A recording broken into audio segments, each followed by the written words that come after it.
Oke, saya bacakan renungan pendahuluan, nasihat dan amarannya. Perkataan iman dan keberaniannya diperlukan oleh setiap jiwa yang akan mempertahankan imannya sampai kepada akhirnya.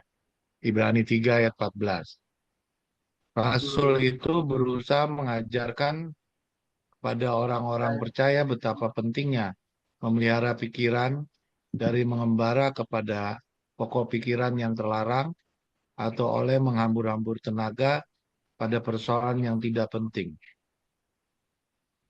Mereka yang tidak mau jatuh ke dalam tipu muslihat setan harus menjaga baik-baik jalan masuk ke dalam jiwa. Mereka harus menghindarkan membaca, melihat, atau mendengar sesuatu yang mengusulkan buah pikiran yang tidak suci. Pikiran jangan hendaknya dibiarkan memikirkan secara serampangan setiap persoalan yang dianjurkan oleh musuh jiwa-jiwa. Hati harus dijaga dengan setia. Kalau tidak, kejahatan yang di luar akan membangkitkan kejahatan yang di dalam. Dan jiwa itu akan mengembara dalam kegelapan. Sebab itu, siapkanlah akal budimu. Waspadalah dan letakkanlah pengharapanmu seluruhnya atas kasih karunia yang dianugerahkan kepadamu pada waktu pernyataan Yesus Kristus. Jangan turuti hawa nafsu yang menguasai kamu pada waktu kebodohanmu.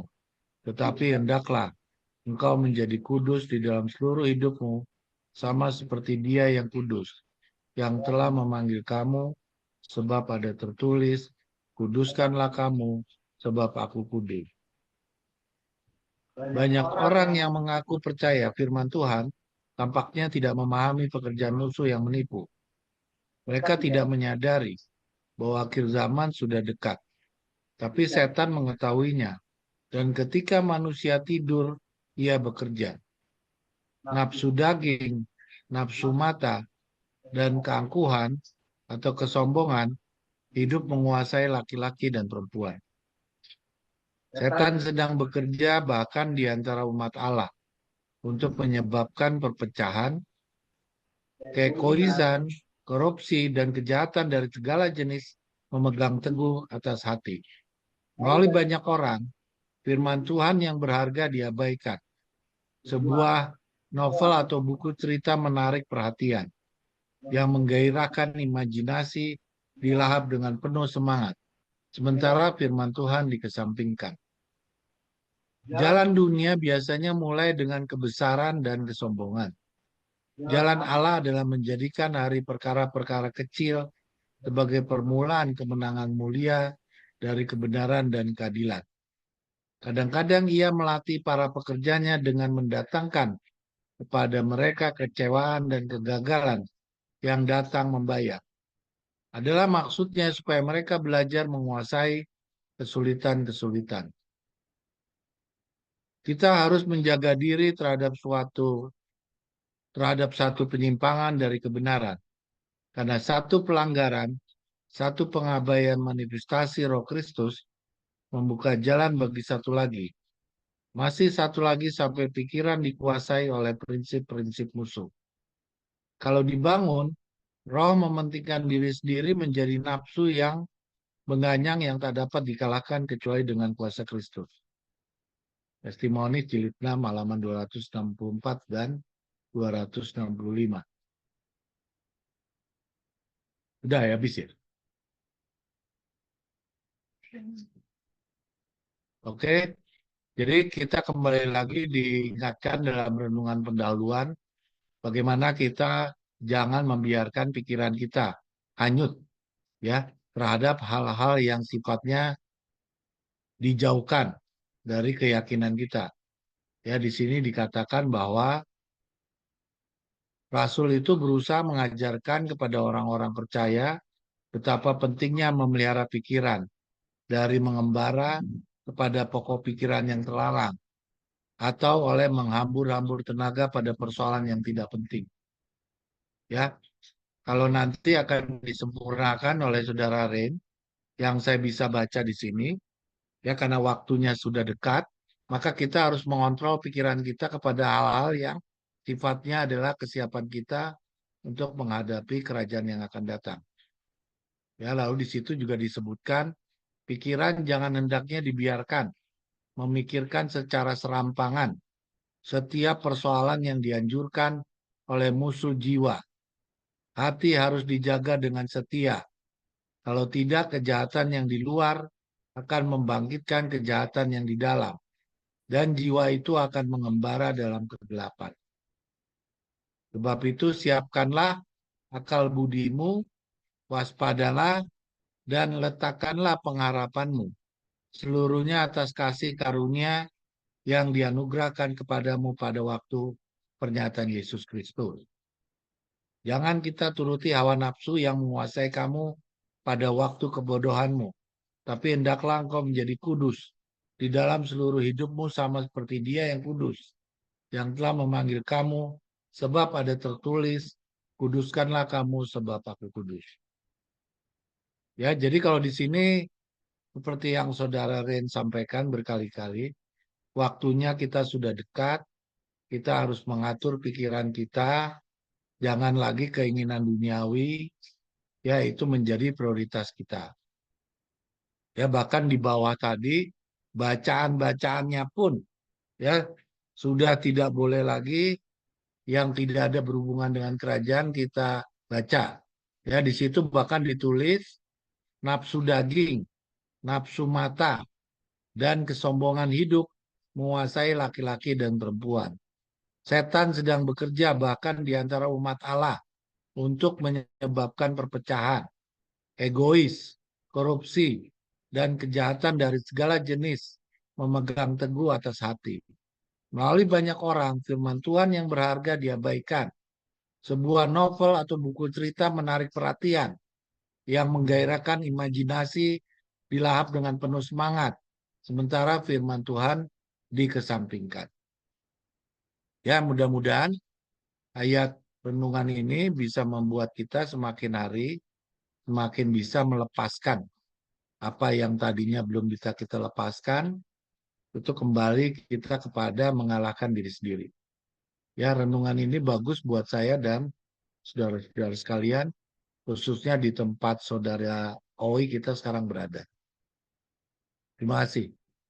Jadi kalau kita amati dari tulisan ini yang kita baca, ini udah beberapa kali ya kita baca, tapi kenapa kita coba munculkan kembali? Karena ada hal yang menarik yang selalu kita harus sadari, yaitu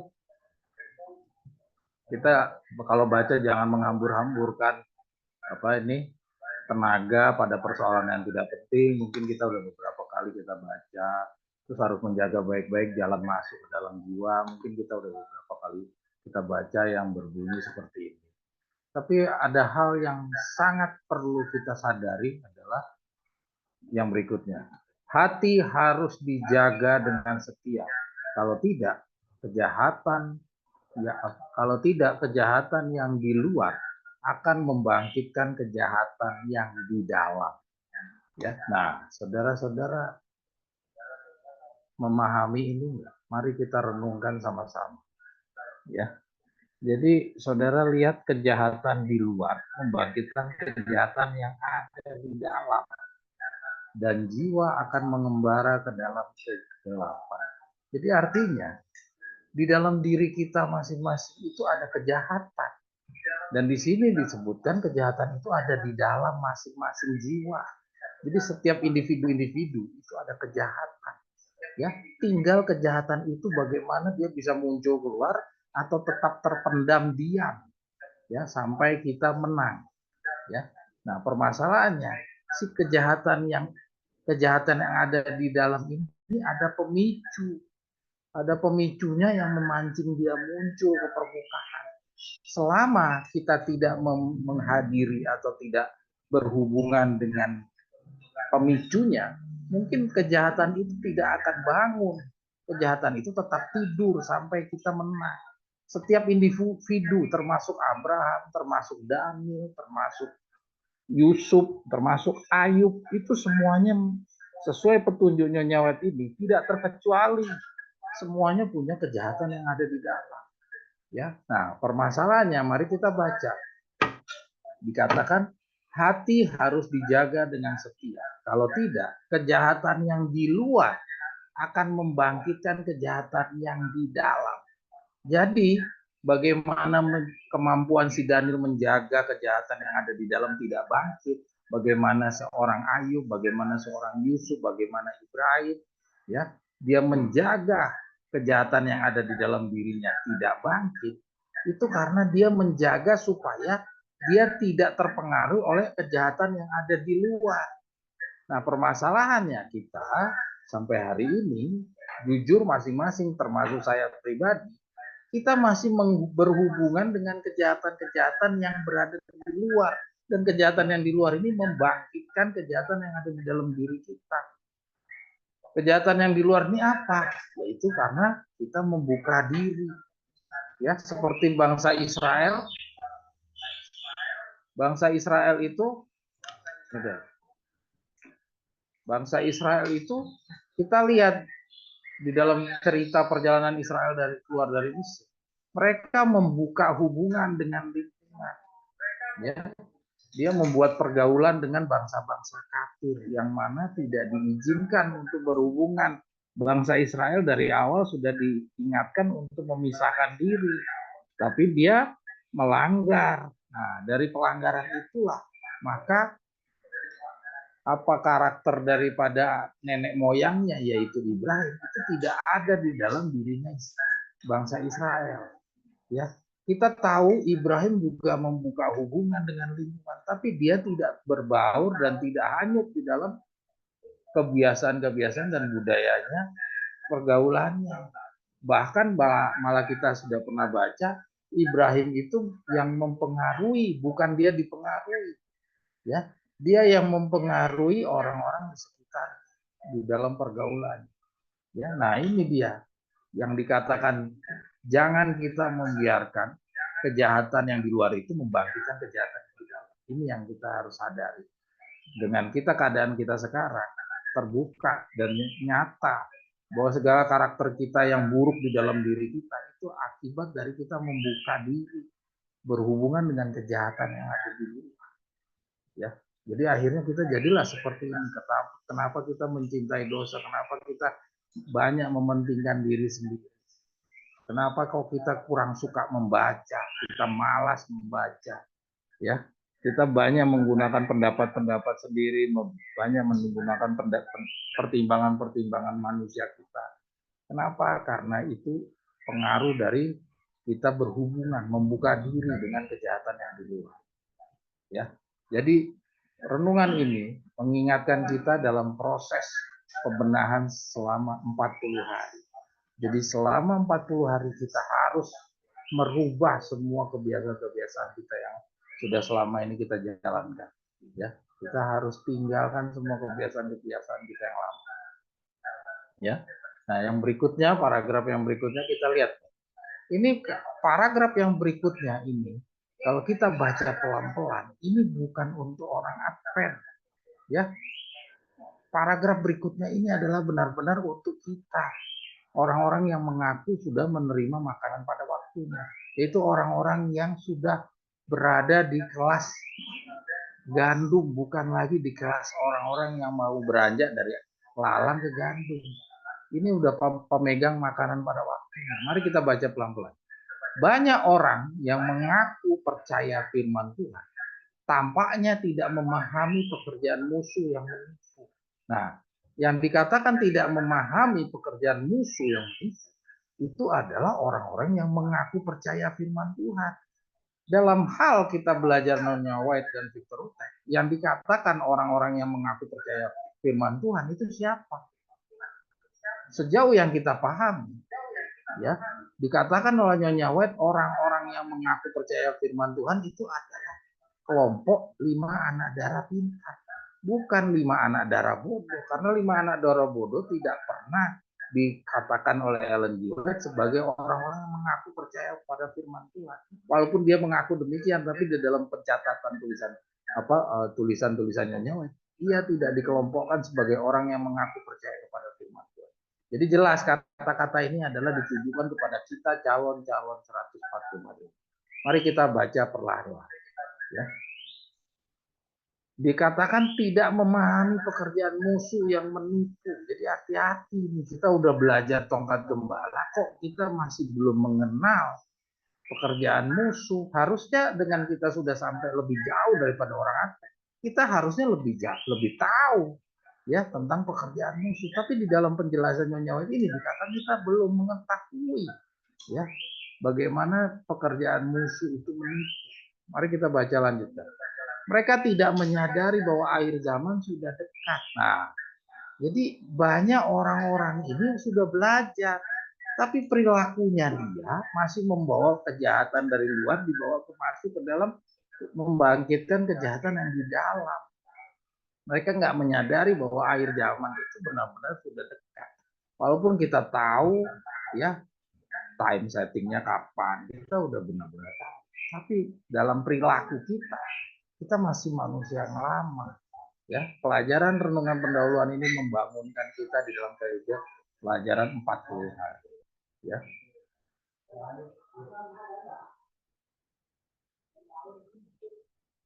Tetapi setan mengetahui. Nah, kita lihat di sini dikatakan setan mengetahui. Ya. Jadi dikatakan setan mengetahui bahwa kita itu tidak menyadari bahwa akhir zaman itu sudah dekat. Setan tahu kalau kita itu masih banyak membangun satu hubungan dengan kejahatan-kejahatan yang di luar. Ya, ini setan sangat tahu.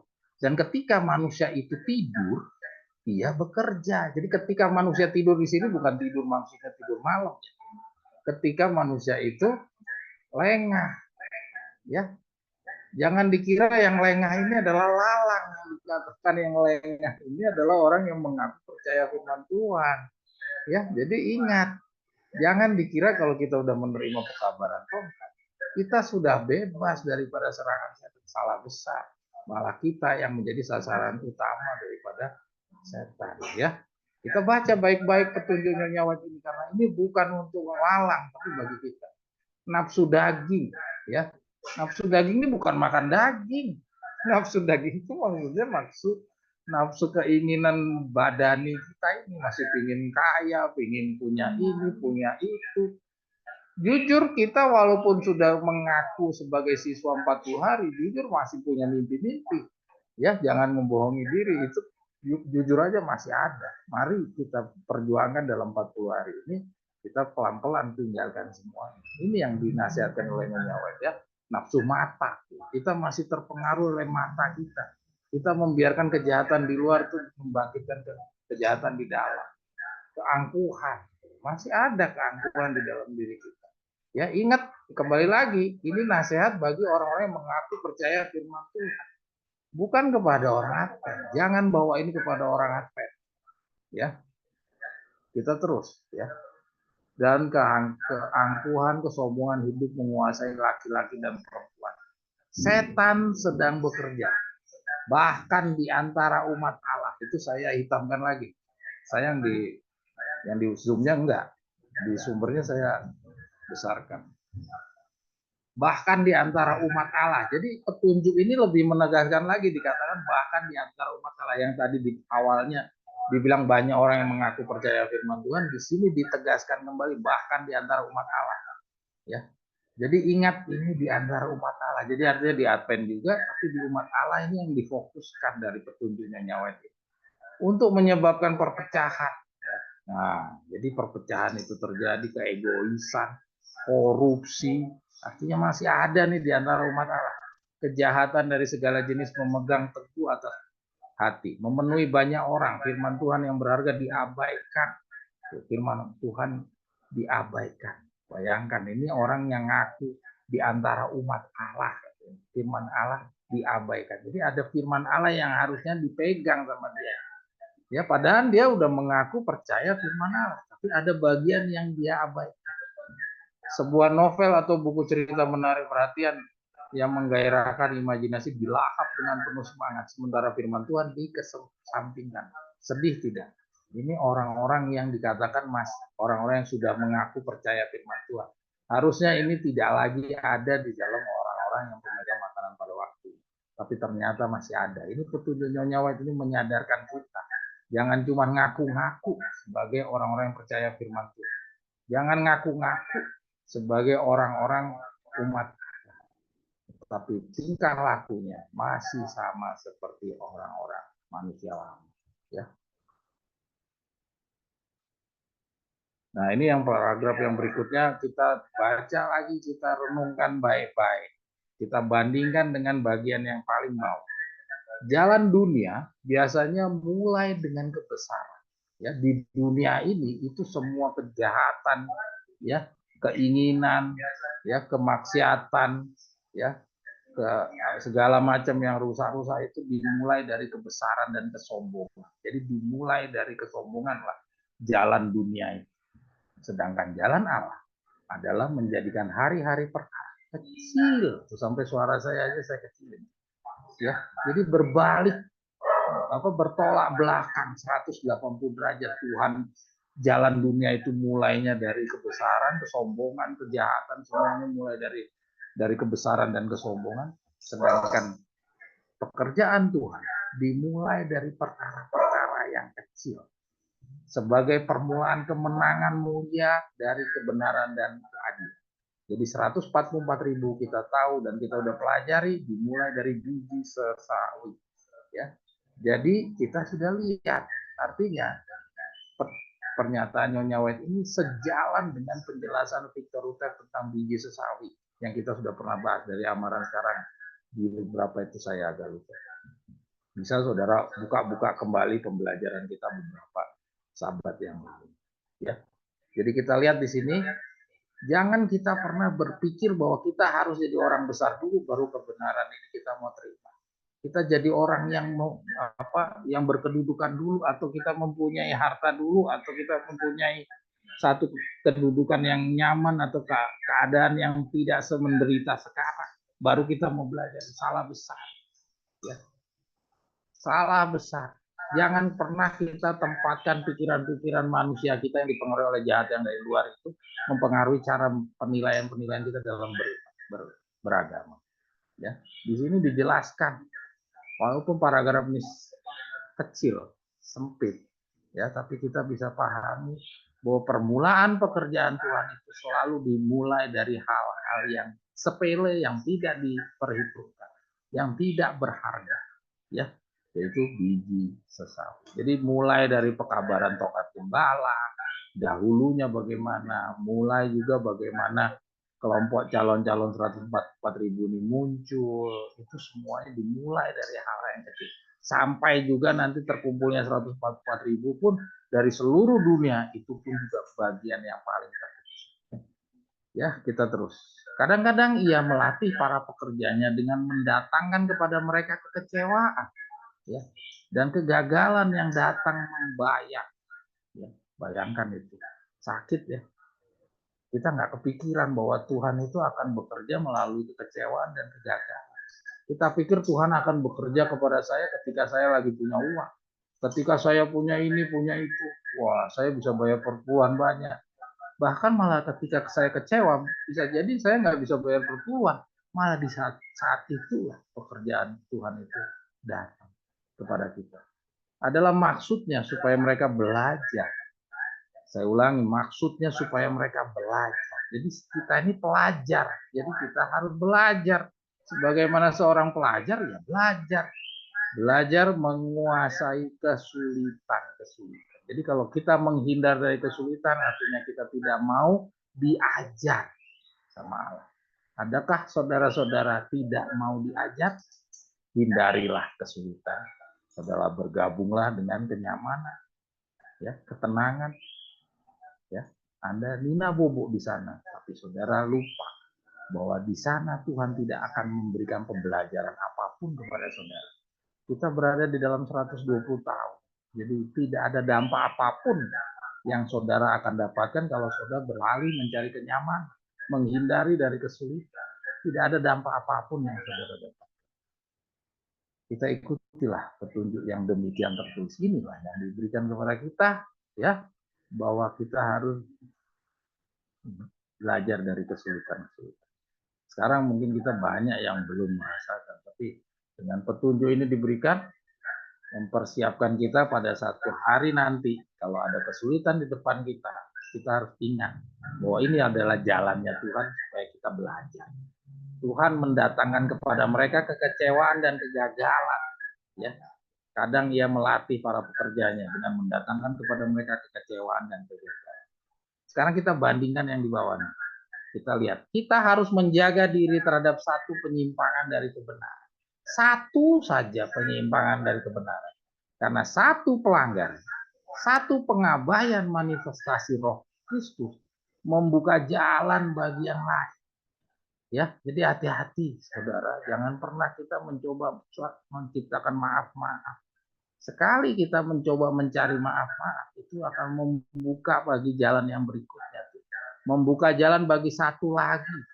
Masih satu lagi sampai pikiran sepenuhnya dikuasai oleh prinsip-prinsip musuh. Kalau dibangun, roh mementingkan diri sendiri menjadi nafsu yang mengganyang. Ya, mengganyang tahu? Artinya menguasai semua. Ya, merebut semua yang tak dapat dikalahkan. Jadi merebut yang tidak dapat dikalahkan. Tadinya nggak bisa dikalahkan, tapi direbut semua. Kecuali dengan kuasa Kristus. Oke, ini bacaan mudah-mudahan bisa menggugah ya, seperti tadi Victor katakan, mudah-mudahan bacaan ini bisa menggugah kita semua. Semua adalah objek dari sasaran kata-katanya ini, tidak terkecuali, termasuk saya sendiri. Saya sendiri adalah orang-orang yang masih membawa kejahatan dari luar itu masuk ke dalam diri saya. Saya sering sekali merasa banyak pelanggaran yang belum kita tinggalkan. Bagi saya sendiri, jujur saya sebenarnya kurang layak untuk jadi guru. Ya, kira-kira demikian. Ada yang mau komentar lagi? Oi? Ya, inti dari pelajaran ini kita ingat ada kejahatan yang dari luar. Kita hati-hati. Ya, kalau kita bergaul, kita punya teman, kiri kanan. Ya, ingat di sekeliling kita ini nggak ada orang yang sama dengan kita yang memahami tuntutan Tuhan. Kita hanya seorang diri di sekeliling kita. Ya, hanya seorang diri. Kita nggak punya orang yang sepemikiran dengan kita. Tidak punya orang yang memahami tuntutan Tuhan. Tuntutan Tuhan itu beda dengan manusia. Manusia, silaturahmi itu adalah bagian dari agama. Tuhan, silaturahmi dengan beda aliran, itu bukan agama. Bahkan itu kompromi dengan yang berbeda, bahkan lebih baik peperangan. Bumi langit pikiran-pikiran manusia dengan pikiran kita.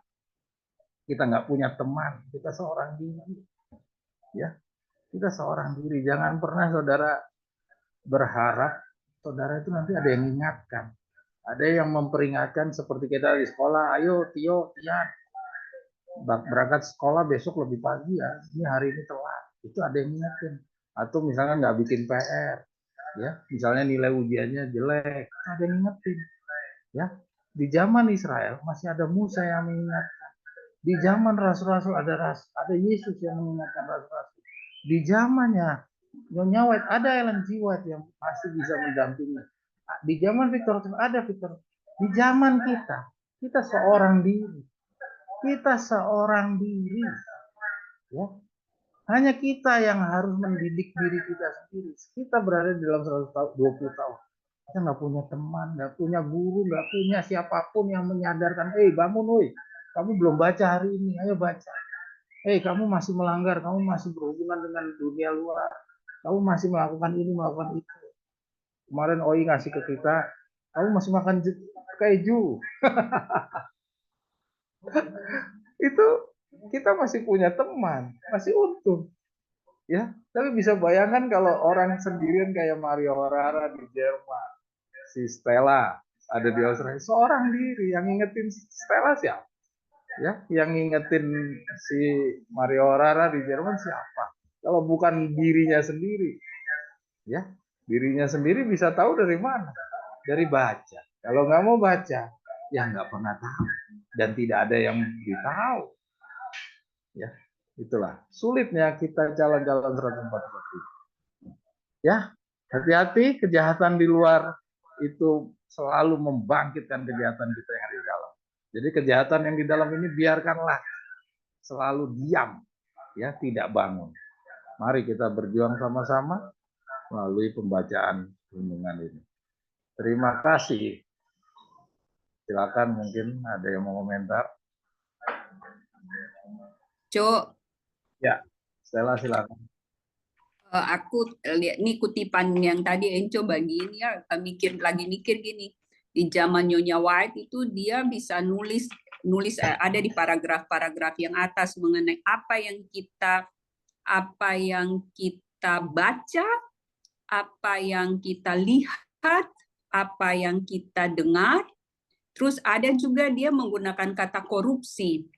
Entah di zaman Nyonya White sama zaman kita itu bedanya hanya di beda teknologi, tapi kita semua ini sebenarnya manusia modern dibandingkan orang Israel kuno ya. Entah orang Israel kuno mungkin tidak secanggih kayak kita kan, tapi dia itu menulis sesuatu yang mewakili kehidupan kita sekarang.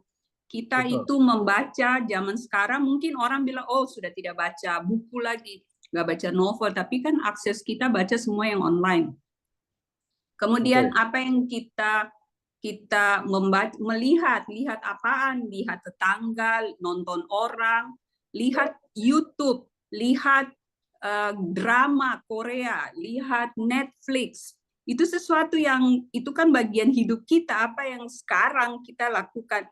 Mungkin kita kalau tambah usia kita kurang berteman.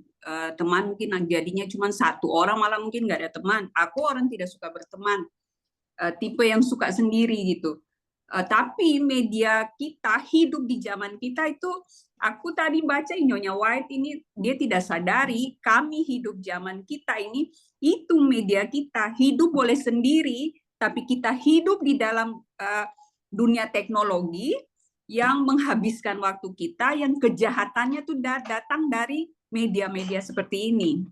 Terus dia menyinggung mengenai egois, korupsi. Ini jenis-jenis kejahatan yang mestinya kalau ceritanya dunia bernegara yang semakin maju, bukannya mereka nggak korupsi ya. Mereka juga melakukan korupsi, cuma semakin pintar berkorupsinya. Negara berkembang seperti kita itu kan identik dengan memang pelaku-pelaku korupsi dari orang yang punya otoritas untuk lakukan, akan kita orang rakyat biasa kan juga korupsi sebenarnya. Jadi Nyonya White ini menulis sesuatu yang entah di zaman Nyonya White, tapi sebenarnya maksudnya untuk kita sekarang gitu, terwakili. Tidak usah bicara orang Advent ya, kita hidup hari-hari inilah kita.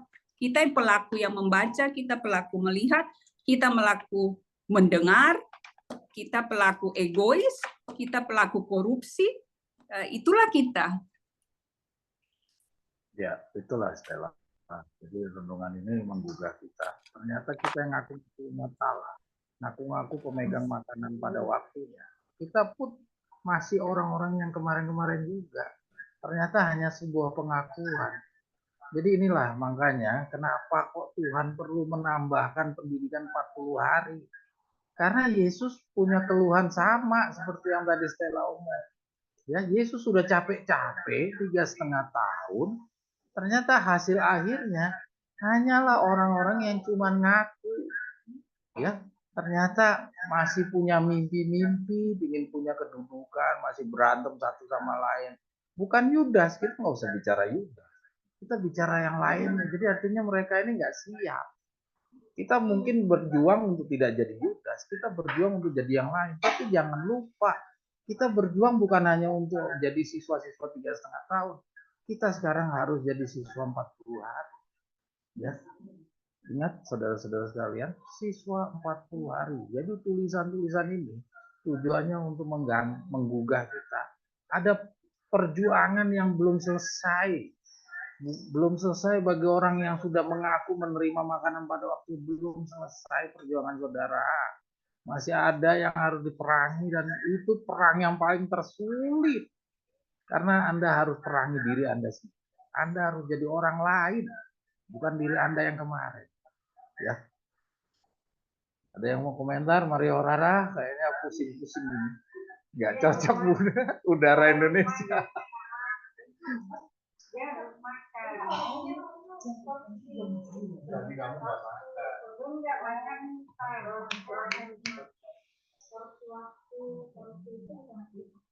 Kita baca dulu ya. Sorry, aku ulangi lagi ya. Perlu lihat. Mari kita baca balik-balik pelan-pelan.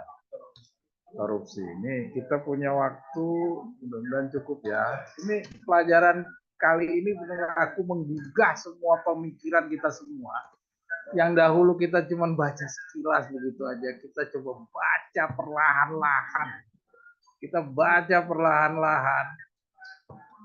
Pesan apa sih yang belum pernah kita gali, yang belum kita explore, ya. Jangan sampai terlewat dari kita santai-santai baca, ternyata dari Nyonya Wai ternyata ada hal-hal yang sebenarnya perlu banget kita untuk renungkan, ya.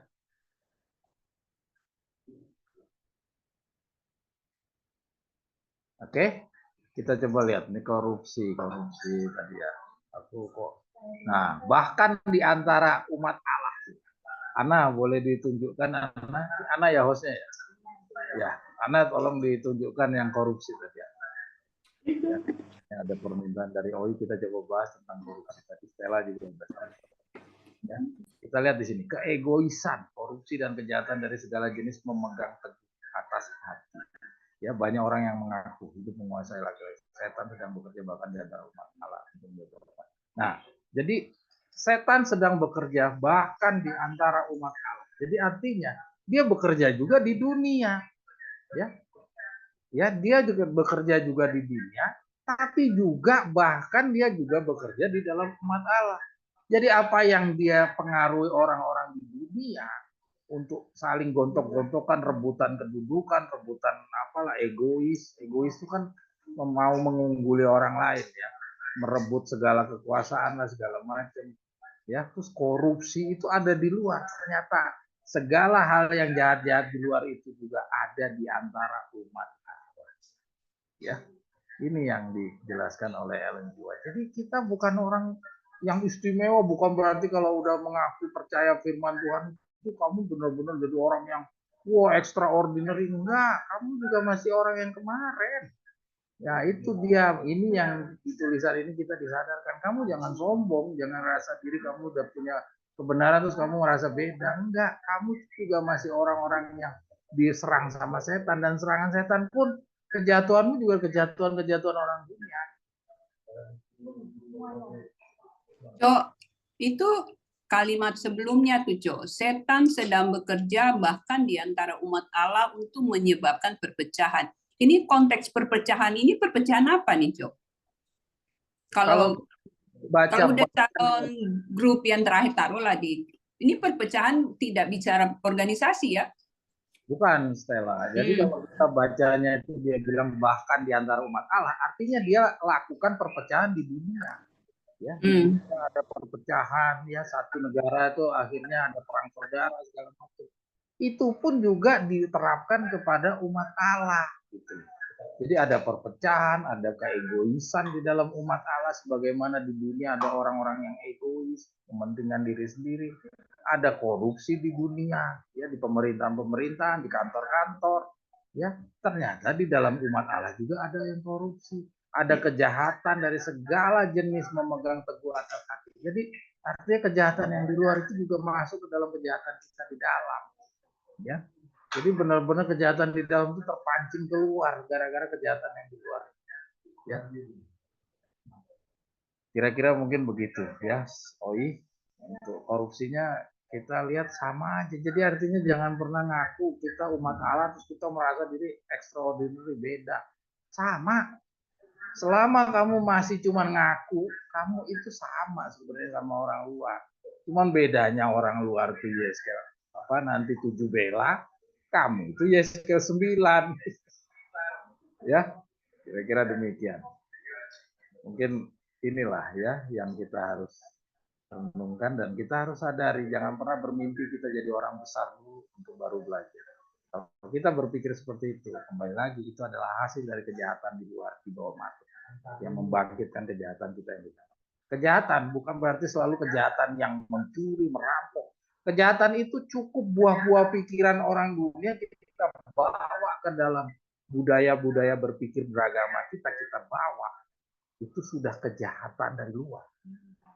Bagi Tuhan, dengan kamu menggunakan pendapat sendiri yang mencampur aduk dengan kebenaran, itu sudah kejahatan yang di luar, yang kamu masukkan ke dalam kejahatan yang ada di dalam. Mungkin kira-kira seperti itu. Luas sebenarnya kalau kita bicara ya, karena memang petunjuknya Nyonya White ini membukakan alam berpikir kita kepada seluruh pengetahuan kebenaran yang kita sudah punya.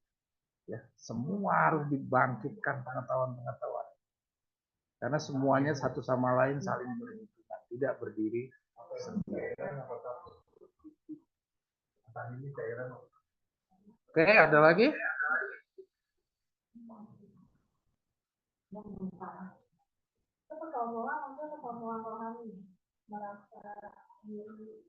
Ya, segala macam. Kesombongan itu kalau dibilang tadi bahkan di antara umat Allah, artinya mau kesombongannya orang di luar juga ada, kesombongannya di dalam karakternya umat Allah sendiri, sesuai petunjuk-petunjuk tentang sombongnya umat Allah juga ada. Semuanya sudah dicakup di dalam petunjuknya Nyonya White. Jadi di dalam periode 40 hari ini kita benar-benar lagi dibangunkan. Ini adalah suatu kegagalan 3,5 tahun. Ini semua mau dikejar di dalam periode 40 hari. Oke, kita boleh lanjut ya, Ana? Bisa nanti direnungkan kembali saudara-saudara sekalian, membaca kembali.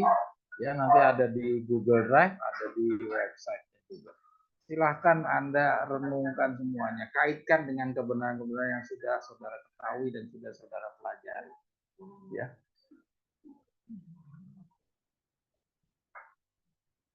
Oke, Ana? Oke, ini yang berikutnya. Ini saya coba membuka, merefresh saja dari apa yang kita udah belajar 2 minggu lalu. Karena apa? Pembelajaran yang kita lanjutkan ini adalah kelanjutan dari 2 minggu yang lalu.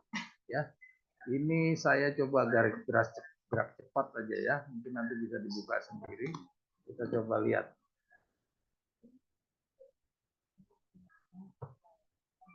Ya.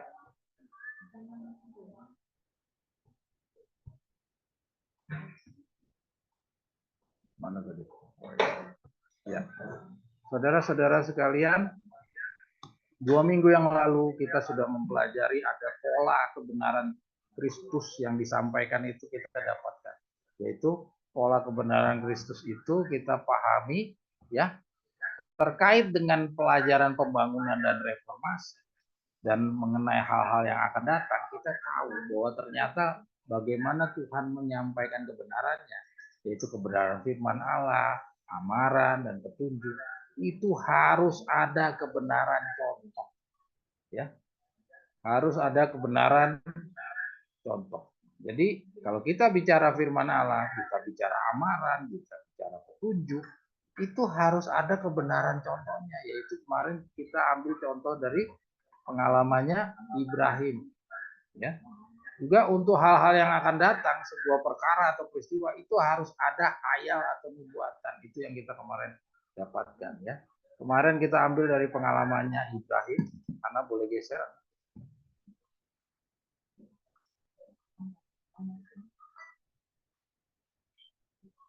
Ya, pengalaman Ibrahim kita kemarin dapat di sini adalah contoh tentang pembangunan dan reformasi. Di mana pelajaran tentang pembangunan dan reformasi itu kita dapat dari pengalaman Ibrahim adalah ketika dia diminta untuk keluar dari kota Ur Kasdim.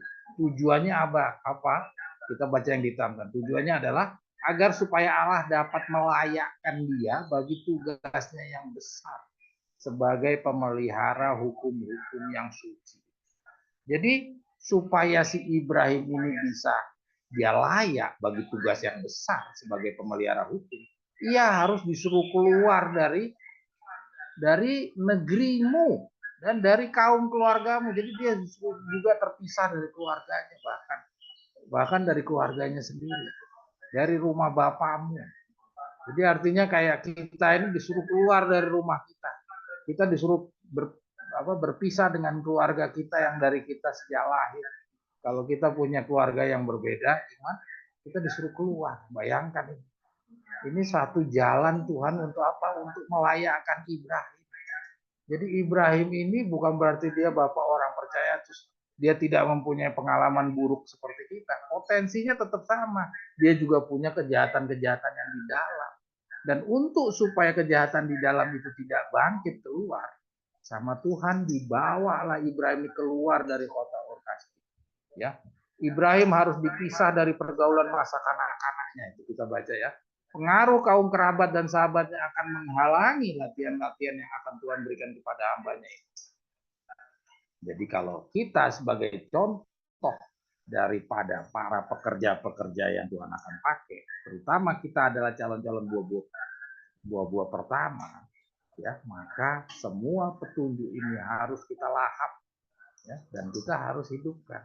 Jadi artinya kita benar-benar di dalam petunjuk ini diperlihatkan kita harus benar-benar keluar dari pergaulan kita sehari-hari. Ya, tuh, kita lihat lagi di bagian bawah, tabiatnya harus berbeda daripada orang-orang di dalam dunia. Kita masih sama seperti yang tadi kita baca di atas di renungan pendahuluan, kita jujur masih sama sampai hari ini.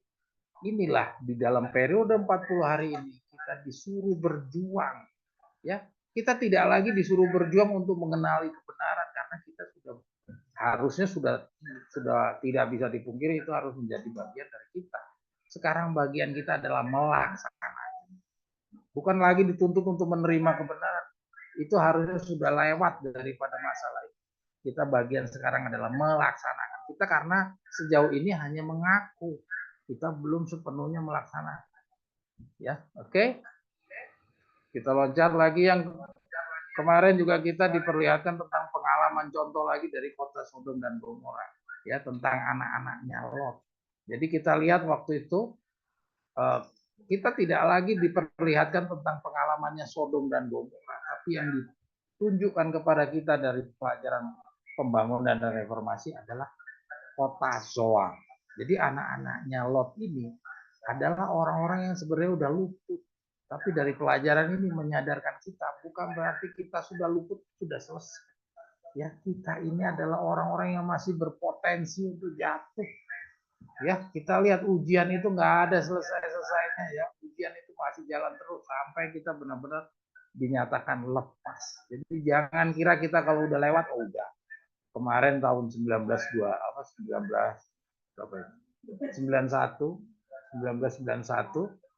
ya, sekam udah keluar, kita udah nggak bergabung dengan Waco Texas, kita kira udah selesai. Ternyata tidak, masih ada lagi gonjangan-gonjangan yang jalan. Ya. Ini pelajaran dari kota Zoar. Ya, saudara bisa dibaca kembali. Ya. Terus yang berikutnya, nah ini pelajaran godaan setan kepada hukum Adam dan Hawa serta Yesus setelah 40 hari. Ya, itu kita kemarin sudah sempat pelajari.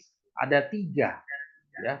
Kerusakan selera, keinginan memuliakan dan meninggikan diri melalui pertunjukan pameran, cinta terhadap dunia dan kekayaan, ya, melalui hasutan kemuliaan diri setara dengan Allah, tentunya juga akhirnya akan kepada cinta kepada dunia atau harta kekayaan.